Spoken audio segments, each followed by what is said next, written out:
welcome to another edition of Cadet Chat.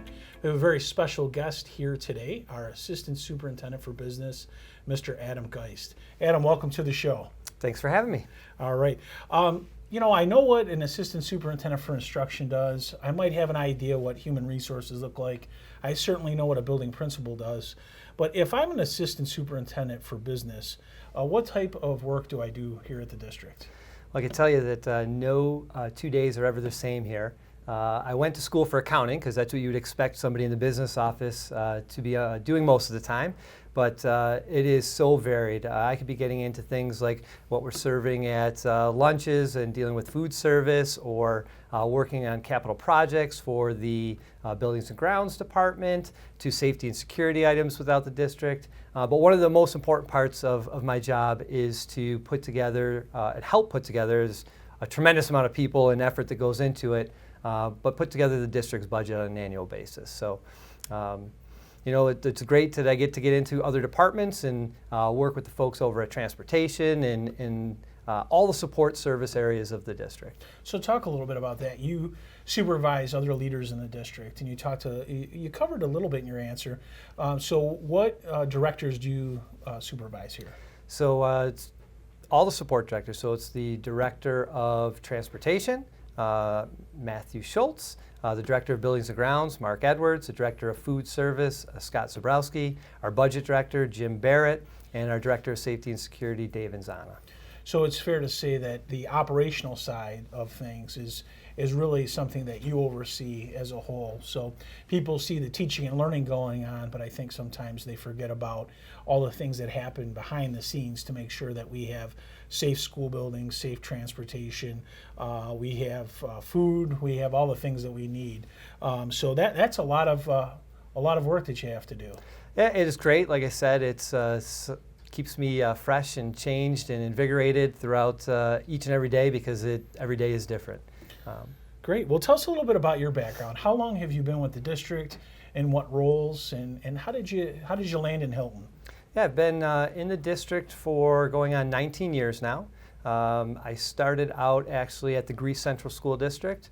Believe it or not, I was a cleaner. That was my my college job when I was going for my accounting degree. And so I worked at Greece for about 10 years in some various positions. I was fortunate enough to get hired here at Hilton as the budget director. And for the last 7-8 years now, I've been in the role of the Assistant Superintendent for Business. Great. A question that I always have, or community members may come to me and they don't always know the answer to, is can you talk to a little bit of how we fund schools, what that looks like, the breakdown for Hilton? I know people talk about school taxes and the formula that funding is set to schools. What does that look like? Yeah, I won't get into the intricacies of the formula because it's complex, and I will probably confuse most people, but there's really two main funding sources for school districts. Property taxes, as you alluded to, that makes up just under 50% of Hilton's revenue source, and then state aid. And that represents just under 50% as well. So those are our two main areas of revenue source for the district. There's other ones. We have sales tax and some smaller ones, but those are the two largest. So it's about so many moons ago, in the mid-1800s, when we had one-room schoolhouses and schools decided to centralize. The trade-off was with New York State Education Department and New York State government, and that's really where we start to get into the state mandates that we have to follow, and that is usually half of the aid that comes for our operational budget is coming from New York State. So if I understand you right, half of how we operate is based off property tax.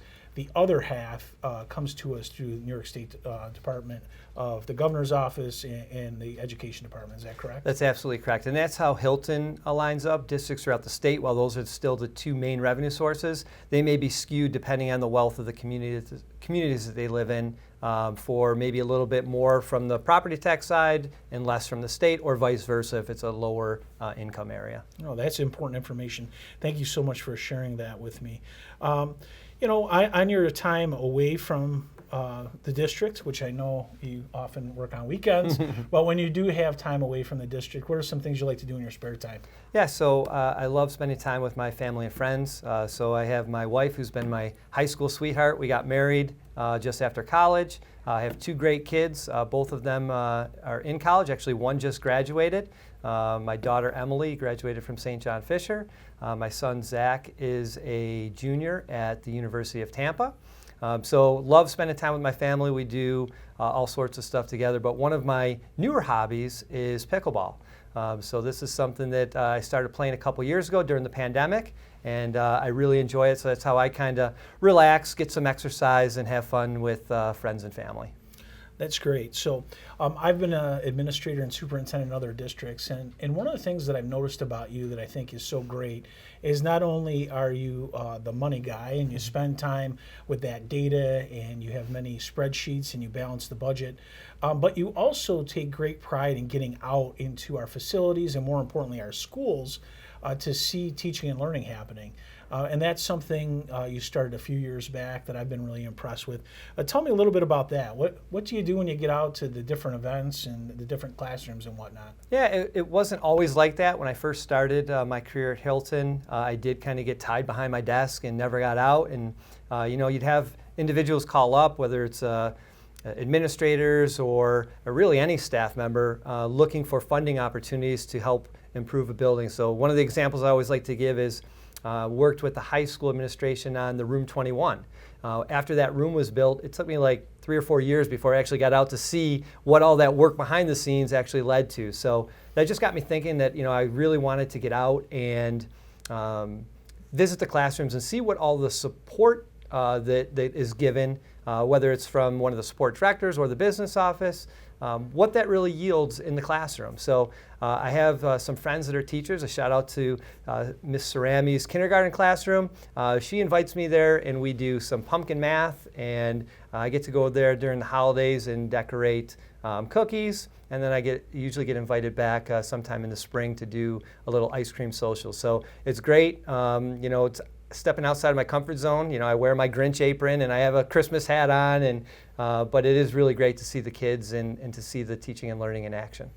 That's great. I see you very visible across the district and attending plays and musicals and sporting events. So what I really like about that is you can see the decisions that are made around finances, and really our goal is coming to fruition. So that's great. I appreciate that. Yeah, thank you. So we're coming up on budget process. Actually, we've started the budget process. So tell us a little bit, help the community and students and staff understand a little bit more about what that budget process entails and what it looks like. Sure. So really it is a year-round process. I'm starting putting a calendar together for the next budget year that goes to the board over the summer in July or August.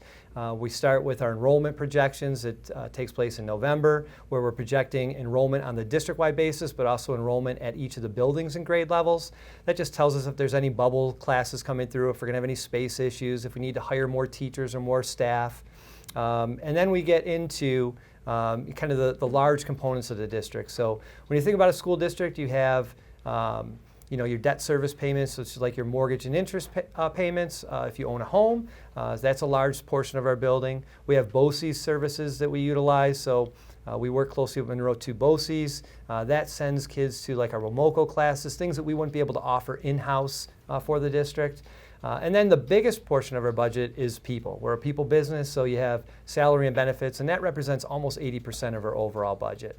So we kind of go through and put all of this information together, working with many, many stakeholders, some community members, a lot of administrators, in order to kind of develop that final budget that goes out to vote in May to the community. Great.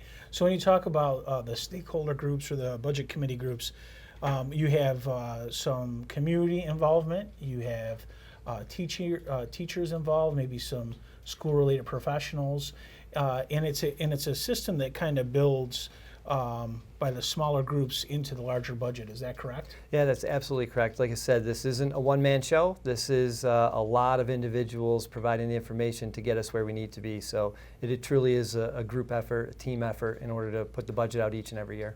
And then ultimately, once there is a proposed budget, that budget goes to the Board of Education, and the Board of Education asks questions about that budget and then approves that budget, and then it goes out to the community to vote on? Yeah, that is one of the main functions of a Board of Education, is they have to approve the spending plan. So we work very close with the Board of Education throughout the entire process. So they're asking questions sometimes behind the scenes, sometimes at a board meeting, a public session, ultimately kind of directing us and getting us to where we need to have them approve the budget so that we can put it out to the community. Great. Now, in the past, what we've done here in Hilton and what many schools do is they hold the budget vote and Board of Education election in their school buildings. And recently we received some feedback from the community concerned about bringing people into our schools to place their vote. Wanting to make sure, I know we're in a different time and unfortunately we have to deal with some unprecedented type situations. So can you talk a little bit about what the budget vote and actually what the capital vote, and we'll talk a little bit about that in a minute, where that's going to take place and what that's going to look like? Sure. We have an exit survey that we use whenever we have a vote. And we take that information, we look at it, and we make changes where it makes sense to make changes. So for the last several years, we've had comments from the community saying, why are we having a vote which is open to the public in one of our buildings? It's an active school building and has kids in it. You know, we've been focused very heavily on safety and security, and now we're allowing all the community to come in and cast their vote. So we have continued our partnership with local municipalities, in this case with the town of Parma, and we are moving our future votes to the Parma Town Hall. And so that will allow us to continue to have school in session during a vote date and keep it segregated from the community coming in to cast their vote. So it may be a little bit farther that people have to travel to cast their vote, but we're hoping it's going to be better for everyone involved in the long run. Great. So we're going from 2 voting locations to 1 voting location, and really the goal behind that is to improve the safety for students and staff. So excellent. That's great. Talk to me a little bit about, got a big vote coming up on March 7th. What is that vote, and what will the location for that vote be? So that vote on March 7th of 2023 is our capital project vote, and that location will be at the Parma Town Hall. And very excited. There's 2 propositions on the ballot. The first proposition is what we're calling kind of the traditional capital project. So it's a lot of the behind the scenes things. You know, we're replacing some roofs, some boilers. We are doing some classroom renovations at work in there, and things of that nature. We're fortunate enough because of our district's building aid ratio that about 90% of the cost of that capital project will be aided. So that means the remaining amount will have to be funded in some other manner. Typically that would be through raising taxes in the community, but we have planned for this, so we had a $4 million capital reserve that we're going to utilize to help offset that, as well as a little bit of a drop in our existing debt service budget that'll make up the difference, so there'll be no new tax increase on Proposition 1. On Proposition 2, this is a proposition for the Field House and Performing Arts Center. So this is something that we've been talking about for more than a decade now, believe it or not. And it's actually one of the reasons why we moved the location of our tennis courts in the last capital project from right directly behind the high school out to the Bennett Road location. Because we had said if we were ever going to move forward with the thought of a field house, that it would make sense to put it on the north side of the high school where those tennis courts used to exist. So this project is ambitious. It's over $90 million. The state will not fund the whole project, not even at the 90% level like our traditional capital project, because it is outside the footprint of our building. So we're going to get much less aid from the state on there, probably around $53 million in projected aid for that. But it's bringing a lot of exciting opportunities. We're looking at a gymnasium that will be able to host a whole host of things like basketball and tennis and even pickleball like we talked about earlier. So, and then there's a turf field and a large wrestling room, a large group instruction room. We have a fitness center with some cardio equipment in there. So it's really a state-of-the-art facility. There's many districts in the county that do have field houses. We're just expanding upon that a little bit. So if that goes through and we have a successful vote on March 7th, then we will look to move forward with some bidding, and it could be scaled back depending on how the bids come in. But that is kind of what we're talking about. As far as the Performing Arts Center goes, this is really exciting because we're pairing together the music and theatrical programs with our athletics in one proposition. And you're looking at a brand new auditorium. We're looking at potentially having some green rooms to help support, which would be kind of like dress up and makeup areas with changing rooms associated with that. We're looking at a black box theater, which is like a mini theater where they could do rehearsals and host smaller events. We'll have a concession and a nice entryway and lobby area.